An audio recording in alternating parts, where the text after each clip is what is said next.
জীবনে প্রথমবার বাসন্তী পূজা দেখতে গেলাম আর সেই দিন আরও অনেকগুলো মন্দির আমরা দর্শন করেছি। তো সেদিন সারাদিন কি করলাম এবং কোথায় কোথায় গিয়েছি সে সবই থাকছে আজকের ব্লগে।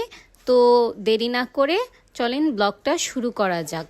সে দিনটি ছিল 15ই এপ্রিল সোমবার, আর মা প্রতি সোমবারেই এই দিনটা পালন করে, মানে নিরামিষ খায়। আমরা ভেবেছিলাম 14 তারিখ পহেলা বৈশাখের দিনই যাব মন্দির দর্শন করতে, কিন্তু সে দিনটির থেকে আর ভালো দিন খুঁজে পেলাম না। এভাবেও পহেলা বৈশাখের দিন একটু বিজি ছিলাম আমরা সবাই, রান্নাবাড়ির কাজ বা খাওয়া দাওয়া সব মিলিয়েই।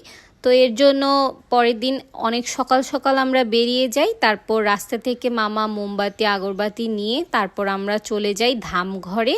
এই রাস্তাটা একটু ভাঙাচুরা ছিল, তো এই কারণে আমরা প্রথমেই নেমে যাই। আর এই জায়গাটাতে আরও একবার এসেছিলাম, তখন এই মন্দিরটা এত সুন্দরভাবে মানে হয়নি, তখনও কাজ চলছিল। তো এখন তো আমি দেখে পুরোই অবাক, আর অনেক সুন্দর লাগছিল। আর এটা হচ্ছে বাসুদেবের বিগ্রহ।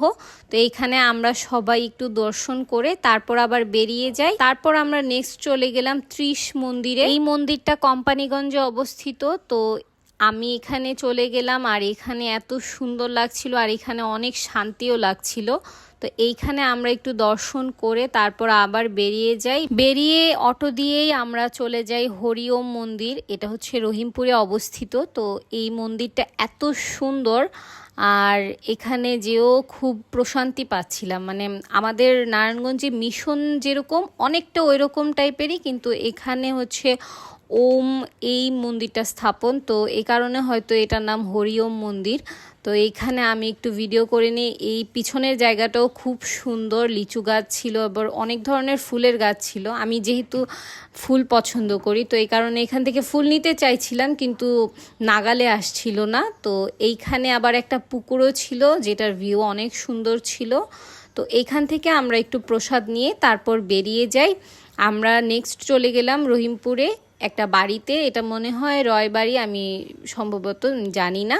তো এইখানে বাসন্তী পূজা হচ্ছিল, আর আমি যেহেতু কখনো দেখিনি বাসন্তী পূজা, তো আমার আবদারেই সবাই আমাকে ওখানে নিয়ে গেল।